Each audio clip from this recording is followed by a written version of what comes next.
In this episode, we are going to be talking about 5 things that I check before joining any training event as an attendee. And this is just to make sure that I don't waste my time.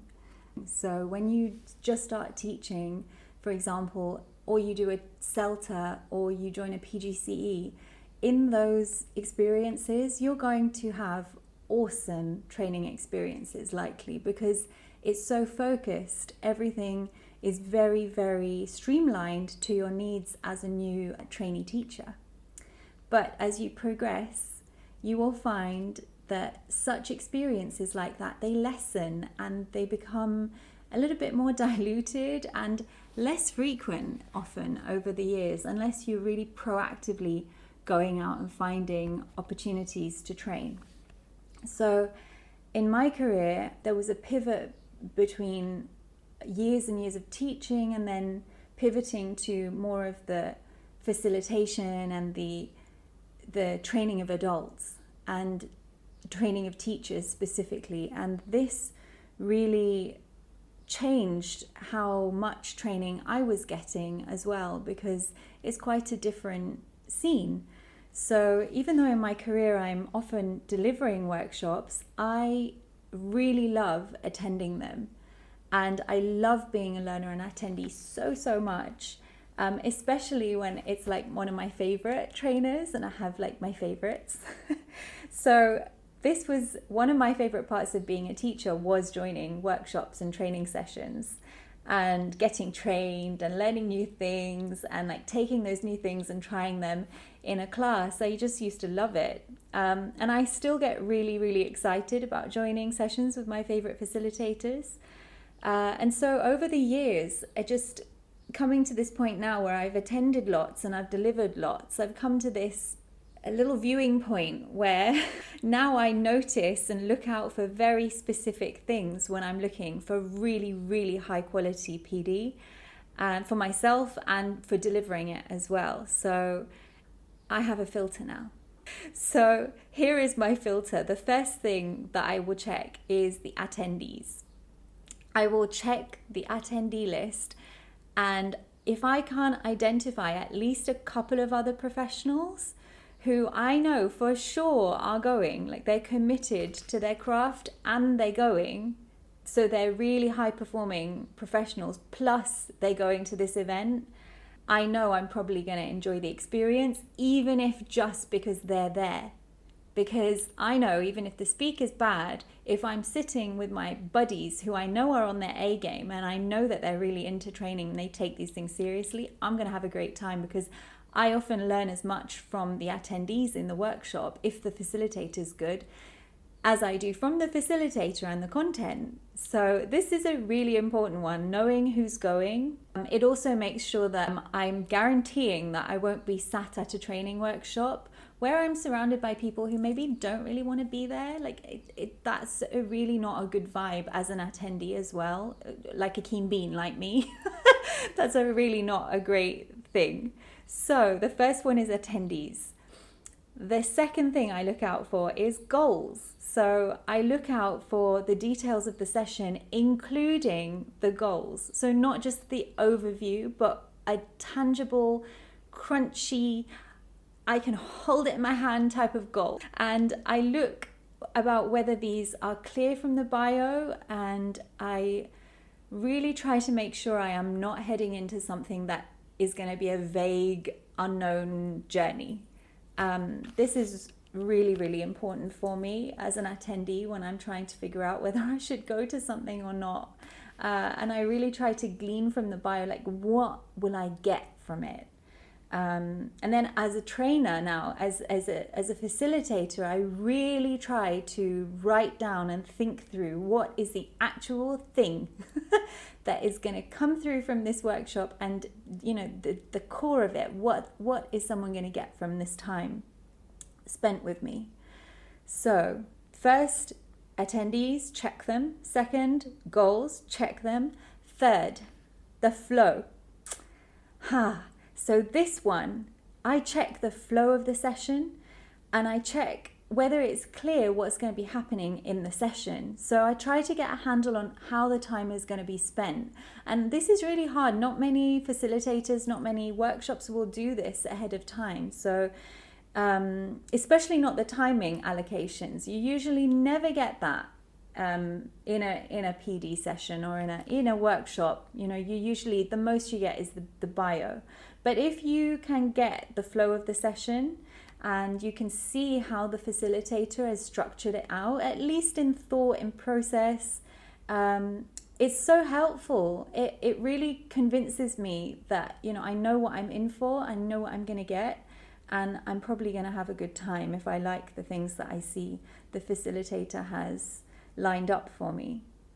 So I love knowing in advance, for example, as well, details of the flow. Like I really, really like to know, is video going to be required at any point? Is it going to be webinar chat only? Is it going to be required that I need to hop onto a different browser when I'm joining? And the same thing for in-person events. How, you know, what is the situation there for all these details around the event? Do I need to wear a specific, you know, type of attire? Some places are really fancy here in Dubai.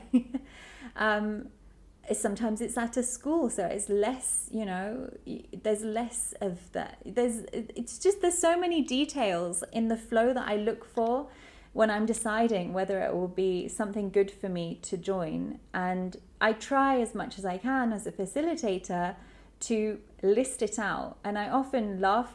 I was laughing with someone just the other day who was saying, yes, your emails are so long. And I write in a lot of detail. I go into quite a lot of detail about the different things that I'm doing. And I learned this just by experiencing it. So I know in my entire career, I have experienced somebody over communicating, so taking the effort to outline every single detail once. I've had one manager who used to write an incredibly detailed overview of all the different points. And nothing was fluffy. It was all needed. It was all anticipating questions and answering them in the overview. And I was so happy with that line manager. Like, it was so easy to adjust myself because of the over communication. I could see every detail. And ever since then, I've made an effort to really, really communicate the details to people. So if I can communicate the flow as a trainer, even if it looks like a long email, I know there's going to be someone who appreciates that, you know? And as a delegate, as an attendee, I appreciate it. I like knowing like what's going to be happening. So that's the third one. Where are we at? So attendees, check them. Goals, check them. Flow, session outline, check it. The fourth thing that I check, big one, is sales.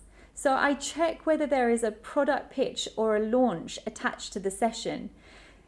I recently opened a podcast that had been recommended to me, and every single podcast opened with a plug. So I tried 4 or 5 episodes and I couldn't get to, it was so jarring.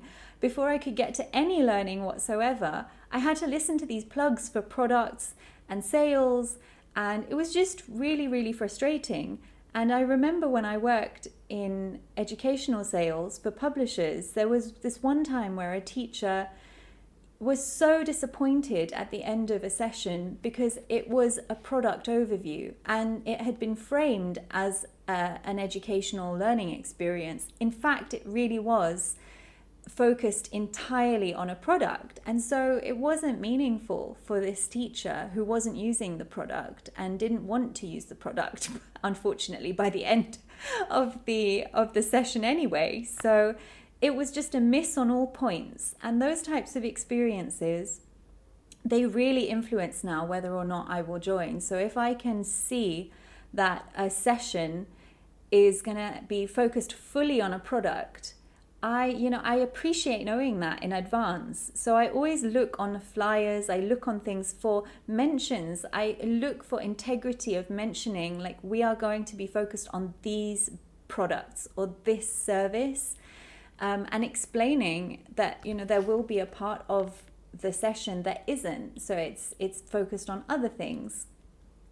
Like the learning, for example. So check it. This is not to say, and I need to add here, this is not to say that there are not excellent sessions that are in aid of sales of a product. There are. I've seen them. They're fantastic. You can still get something from those sessions. What I'm saying is, when I look for ones that I attend, I'm really trying to discern whether the entire session is going to be a sales plug or whether there is actual learning involved in it. And I think it's a really important part to try to suss out. And I guess because I've worked in educational sales, I became much more attuned and much more conscious of that point, and making sure that I'm attending workshops, like sussing out whether it's going to be a full sale or a partial sale, or whether it's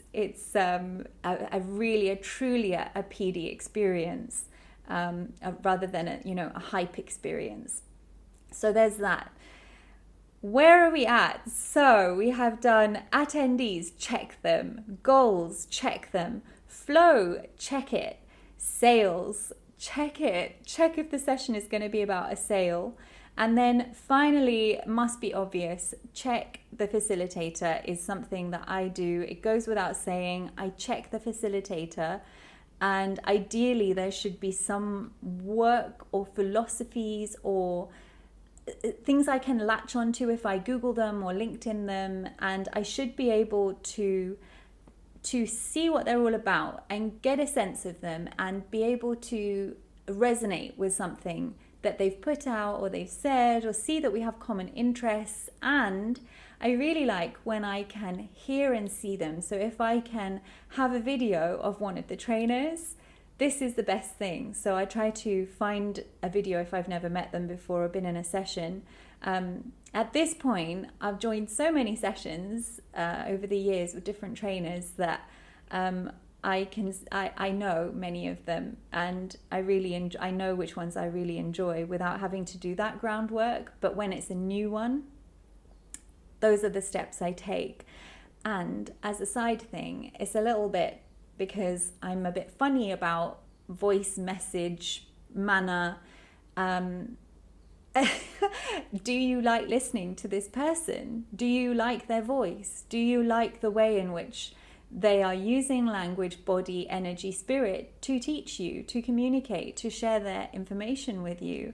And and I'm the type of student that if I don't feel a connection and I'm not that okay with the voice, the message, the package, I won't attend. So, and that's me, that's personal. I know somebody else who does push through regardless of the voice, the manner, the style. They'll just go for it.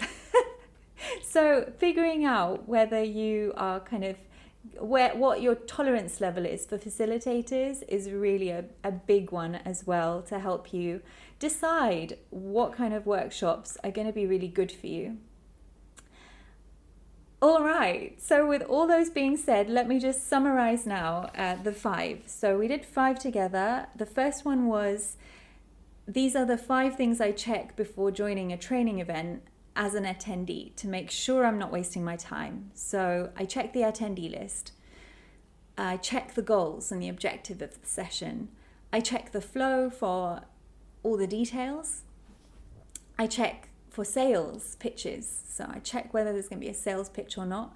And number 5, I check the facilitator. So those are my big 5. And I wonder if they're the same for you. So is this similar for you or not? Are there other things you check for that maybe I have missed or haven't thought of? I'd love to know. And if you want to leave a comment wherever you are hearing this, please do. Maybe it will be on the LinkedIn post, maybe it will be on the YouTube area.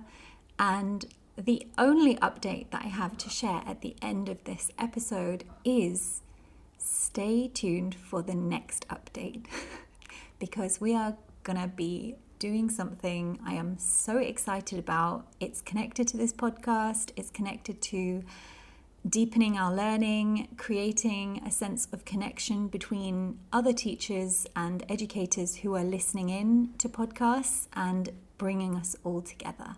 I cannot wait to tell you more about this. Stay tuned. That's all for now from the land of well teachers. Bye!